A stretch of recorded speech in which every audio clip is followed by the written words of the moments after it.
Hari Om. Welcome to the English class under the Bodhi tree, the abode of knowledge. The Snake and the Mirror by Vaikom Mohammad Basheer, translated by Abdullah. In part 3, we discussed how the snake wriggled around the left arm of the homeopathic doctor and froze him to a statue of stone without any movement or breath.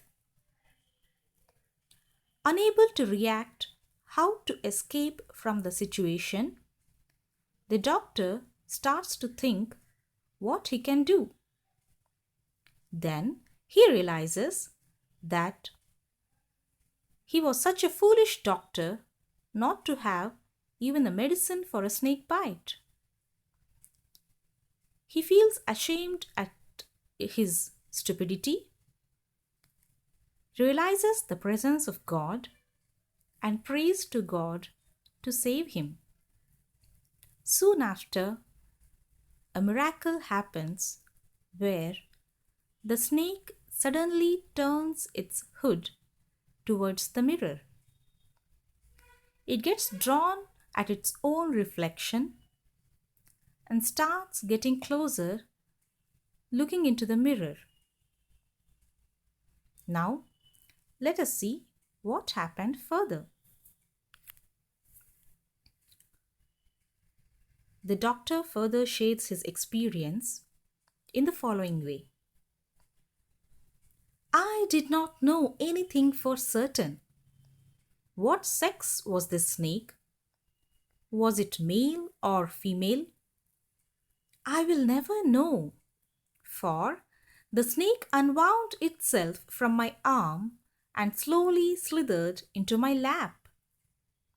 From there, it crept onto the table, moved towards the mirror. Perhaps it wanted to enjoy its reflection at close quarters. In this passage, the writer, that is, the homeopathic doctor, explains us that he did not know whether it was a male snake or a female snake, and he also says that he will never come to know also because soon after it crawled from its arm, moved down to his lap, and from there it jumped and started crawling over to the table, going very close to the mirror and started looking at itself.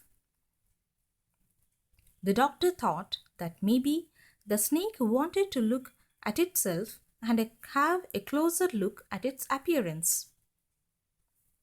He further continues, I was no mere image cut in granite.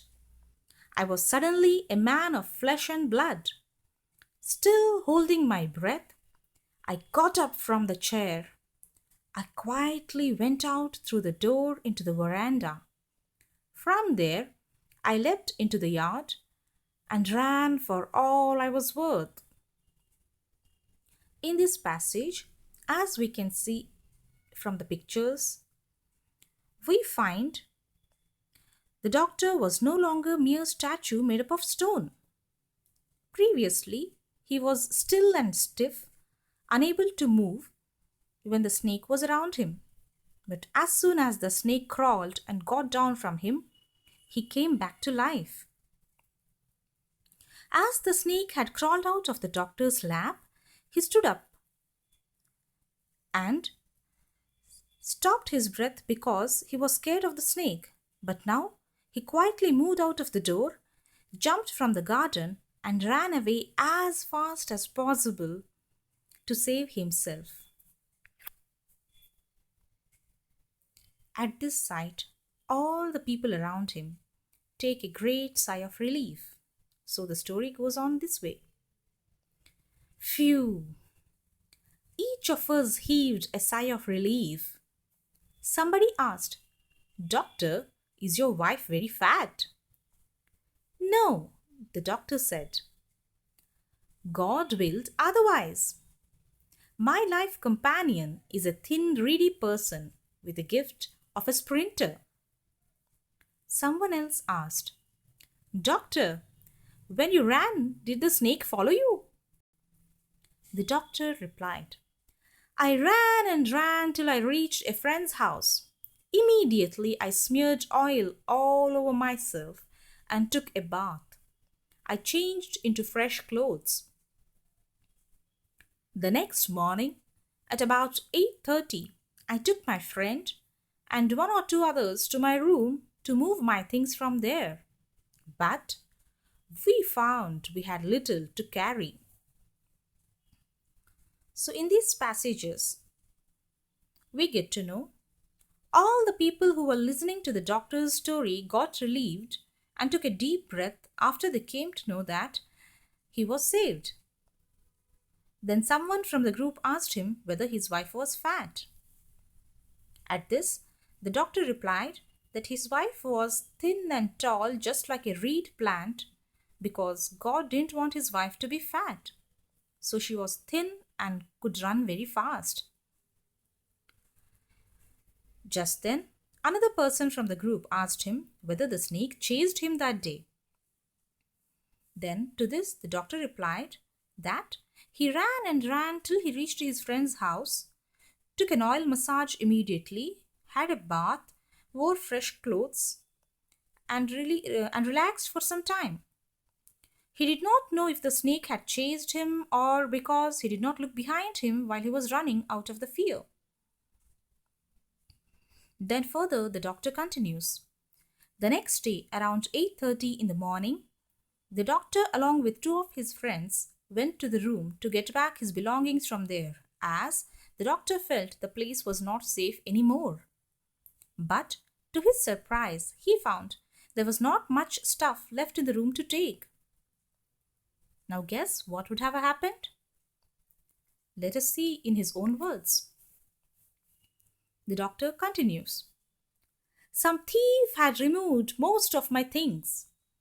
The room had been cleaned out, but not really. The thief had left behind one thing as a final insult. What was that? I asked. The doctor said, My vest, the dirty one. The fellow had such a sense of cleanliness. The rascal could have taken it and used it after washing it with soap and water. Did you see the snake the next day, doctor? I asked. The doctor laughed and said, I have never seen it after that. It was a snake which was taken with its own beauty.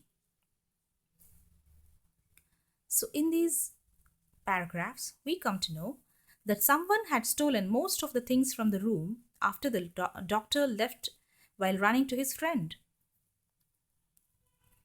The doctor had very little possessions, but in a hurry to save his own life, the doctor didn't lock the door nor his room, kept everything open and ran away just to save himself.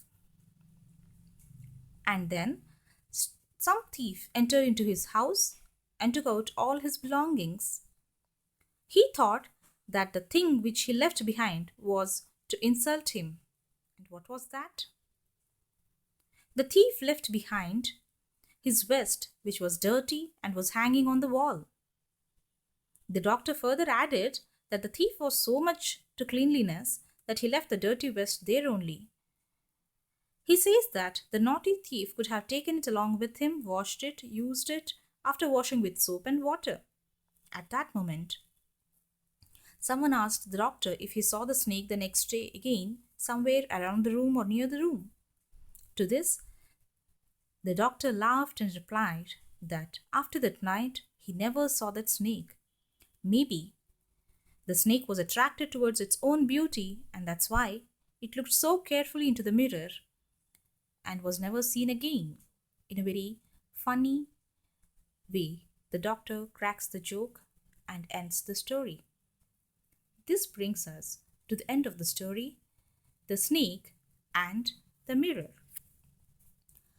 The word meanings that we come across in these part 4 are close quarters, means to get a closer look.